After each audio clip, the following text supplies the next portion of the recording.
Mana bugun Samarqand davlat universitetida juda katta xalqaro konferensiya o'tyapti. Konferensiyaning mavzusi behuda oziq-ovqat xavfsizligi global muammo deb qo'yilmagan. Haqiqatan ham keyingi vaqtlarda insoniyat ovqatlanish bu uzoq umr ko'rish hamda sog'lik garovi ekanligi dunyo miqyosida to'liq o'z isbotini, yechimini topdi. Shuning uchun ham dunyo miqyosida ovqatdan zaharlanish, shu bilan birgalikda demak o'sha toza ovqatlarni iste'mol qilib uzoq umr ko'rish haqidagi demak ma'lumotlar kundan kunga butun dunyo bo'yicha ko'p gapirilyapti.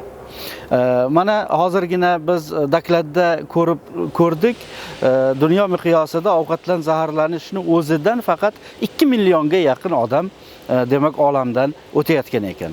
Bu degani demak biz biologlarning oldida nafaqat biologlarni, balki ximiklarni, fiziklarni va boshqa fan sohasi olimlarining oldiga juda katta vazifani qo'yadi.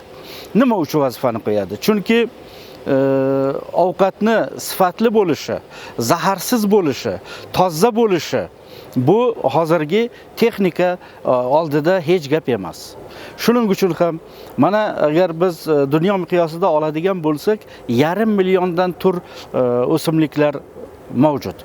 Ushbu o'simliklarning atigi 3% insoniyat tomonidan hozir foydalanib kelinmoqda. Oziq-ovqat sifatida, dori-darmon sifatida yoki bo'lmasa boshqa sohalarda foydalanilmoqda. Biz bilamizki, bu 3% juda ham kam foizni tashkil etadi. Qolgan 97% o'simlik hali o'rganishga muhtoj bo'lib hisoblanadi. Shuning uchun ham o'simliklarni ham kimyoviy tomondan, ham biologik tomondan, ham introduksiya qilish tomonidan yondashish bu oziq-ovqat xavfsizligiga o'zining juda katta hissasini qo'shadi deb o'ylayman.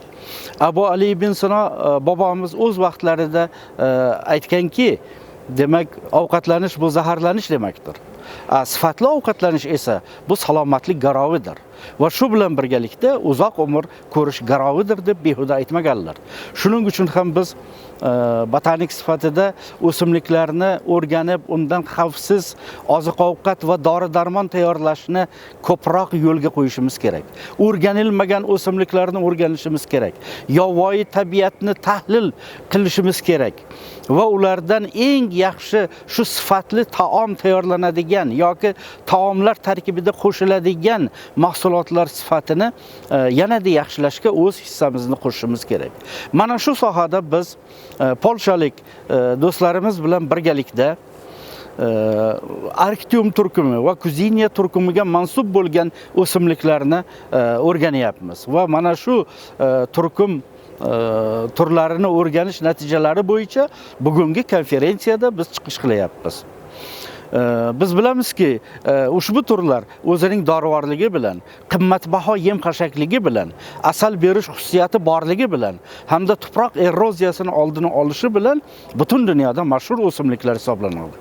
Ana shu o'simliklarni biz introduksiya qilish ishlari bilan bir necha yillardan beri shug'ullanyapmiz.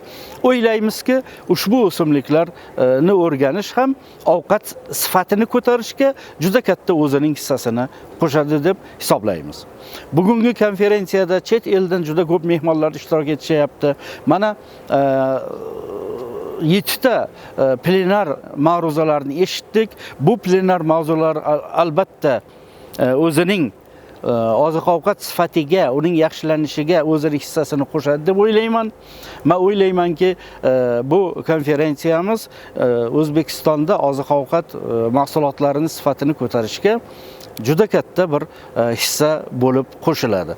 7-marotaba o'tkazilayotgan ushbu konferensiya yildan yil salohiyati bilan, yildan yil o'sha oziq-ovqat sifatini ko'tarishda o'zining hissasini qo'shishi bilan yanada salmog'i oshib boryapti.